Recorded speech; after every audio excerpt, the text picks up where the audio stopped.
I started having Kundalini awakening and Kriyas since February. And initially they were gentle, and I had no idea like what this is. I was just got into meditation and I was meditating. Like I started increasing my meditation time, and it happened. So initially it was like gentle movements, and I was thinking like, oh, this is fun. I just thought, okay, this happens when like people start to meditate, and I was just playing along with it and letting it move. I did not feel any scare at all. And then after a few weeks, it got really, really intense. I started getting very intense kriyas, like swirling and like intensely shaking and twisting of my body. And initially, it was only during the meditation. After a few days, the kriyas started happening outside of the meditation. Like it wanted to move so much. Like no matter I'm in the meeting or I'm no in a train, it wanted to move. And like, okay, so I was like, mostly I was surrendering to it. And then the swirling started that was very, very intense. Like it moved me like a volcano, like very intense. I tried to surrender, and then I let it, I let it flow. And then it never harmed me. I got headache for a few days, but then it was nothing major happened. So now the kriyas have stopped. I don't really get kriyas. Um, but after those kriyas stopped, I have a very much of head pressure, and it's not really hurting me. And it has, I don't know, this is because of the awakening whole thing. But my sleep has been affected. I'm sleeping much less. So other than that, there's a pressure is there, but it's not really harming me.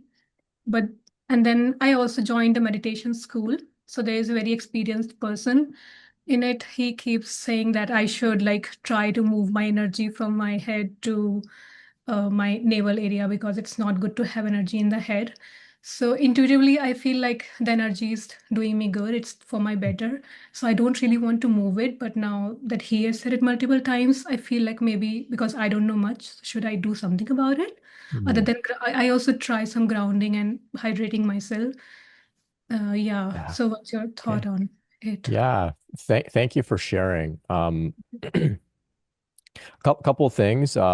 Firstly, I'll share that if Kriyas do return at some point in your journey, it's not a problem.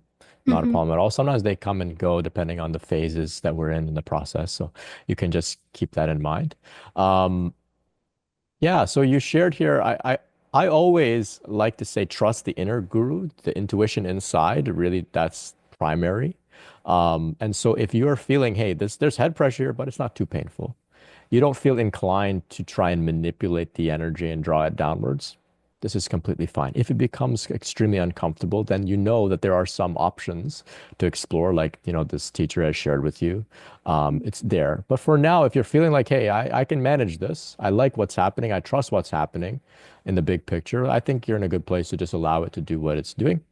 Okay. Um, if you feel inclined to not so much draw energy down in like a sort of controlling way, but actually just to do indirect ways of finding more energetic balance, which means just like walking in nature, eating well. If you can't sleep well at night, Mm-hmm. at least resting the body, like just resting, if that means just lying down for a bit. Um, these indirect things can help.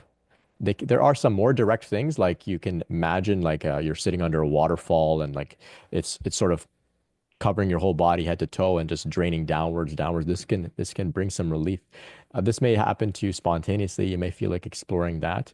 Um, you don't have to meddle in the process unnecessarily, especially if your inner guidance is saying, hey, everything's going okay. I don't need to do that, right? Just knowing that you can is good.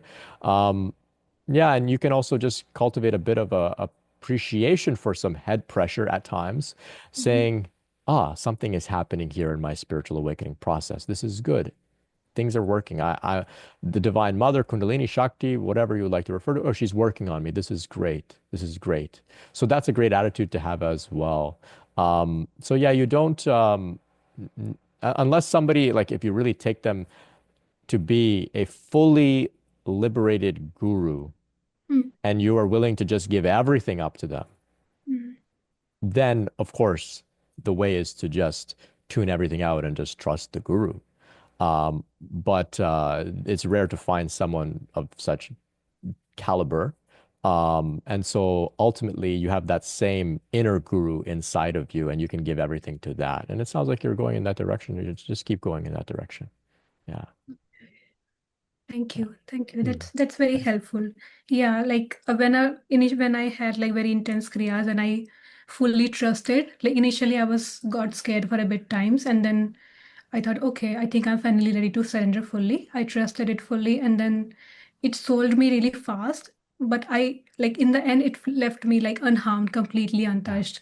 I was not even dizzy, and that like led me to tears. Mm.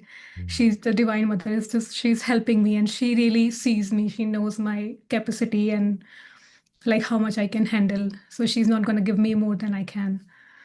Perfect attitude. This is perfect attitude. And I hope others that are hearing you express that can hear your message as well. Deep trust. Yeah. Yeah. Deep trust. Fantastic. Yeah. Thank you. Yeah. Thank you.